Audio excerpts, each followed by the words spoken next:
আজ যদি প্রাথমিক শিক্ষা ব্যবস্থা উন্নত হতো তাহলে প্রতিটি জেলায় জেলায় কেজি স্কুল গড়ে উঠতো না।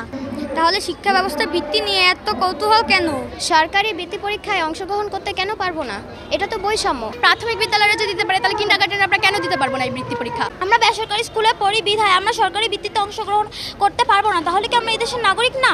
সম্প্রতি সরকারের দেয়া একটি প্রজ্ঞাপনে বলা হয়েছে যে বেসরকারি যে প্রাথমিক শিক্ষা প্রতিষ্ঠানগুলো রয়েছে সেখান থেকে কোনো পঞ্চম শ্রেণীর বৃত্তি পরীক্ষা দিতে পারবে না। আজকে শরীয়তপুর জেলায় যে কিন্ডারগার্টেন অ্যাসোসিয়েশন রয়েছে তাদের আয়োজনে একটি মানববন্ধন, স্মারকলিপি এবং বিক্ষোভ করা হয়েছে।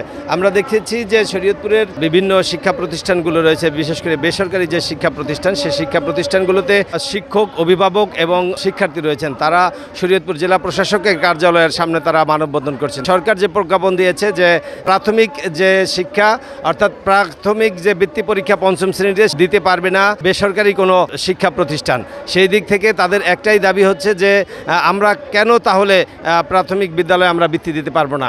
এখানে আরেকটি বিষয় যেটি আমরা জানতে পেরেছি শিক্ষকদের কাছ থেকে, যে শরীয়তপুরে যে দ্বিতীয় শ্রেণী থেকে শুরু করে পঞ্চম শ্রেণী পর্যন্ত যে বৃত্তিগুলি আসে সেই বৃত্তির মধ্য থেকে কিন্তু 90 থেকে 95% শিক্ষার্থীরা এই বৃত্তি পেয়ে থাকে এই বেসরকারি শিক্ষা প্রতিষ্ঠানগুলো থেকে। তাহলে তাদের দাবি হচ্ছে যে আসলে আমরা তাহলে কেন সরকারি যে বৃত্তি পরীক্ষাটি রয়েছে সেটি আমরা কেন দিতে পারবো না? শিশু আইন অনুযায়ী আমাদের শিক্ষার মূল্যায়ন করতে হবে, কেন আমাদের নিয়ে বৈষম্য করা হবে?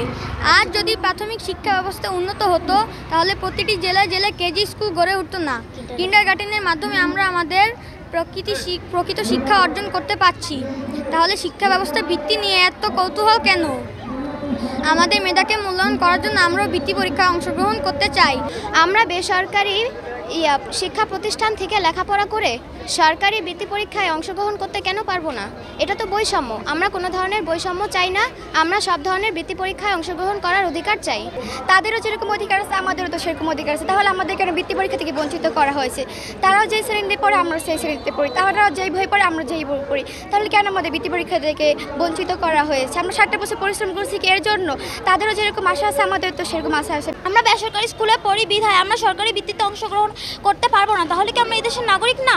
মেধাকে ধ্বংস করার জন্য যাতে করে এই কেজি স্কুলের এরা বৃত্তিতে অংশ না নিয়ে নিরুৎসাহিত হয়, যাতে তারা লেখাপড়ার প্রতি আগ্রহ হারিয়ে ফেলে, সেটারই একটা অংশ এই পদক্ষেপ। কিন্ডারগার্টেন অ্যাসোসিয়েশনের শিক্ষার্থীরা বৃত্তি পরীক্ষা অংশগ্রহণ করবে এই প্রত্যাশা করছি। এবং এই জন্য যতটুকু আন্দোলন করা দরকার সেই আন্দোলন করার জন্য আমরা মাঠে আছি। বৃত্তি পরীক্ষা অংশগ্রহণ করা পর্যন্ত আমরা আন্দোলন মাঠে থাকব। আমরা চাই আমাদের বাচ্চারা সব ধরনের পরীক্ষায় অংশগ্রহণ করুক।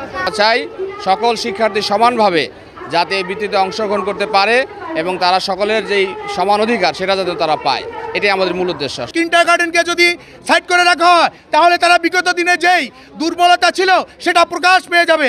একটা সরকারি স্কুলের শিক্ষক 27,000 টাকা বেতন নেয়। আমার কিন্ডারগার্টেনের শিক্ষকের বেতন হতো 1700 টাকা।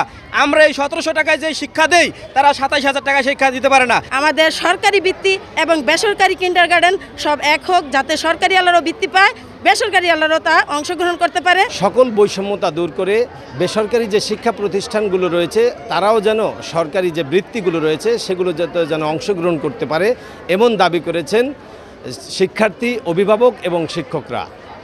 বিএম ইসরাফিল, সময় সংবাদ, শরীয়তপুর।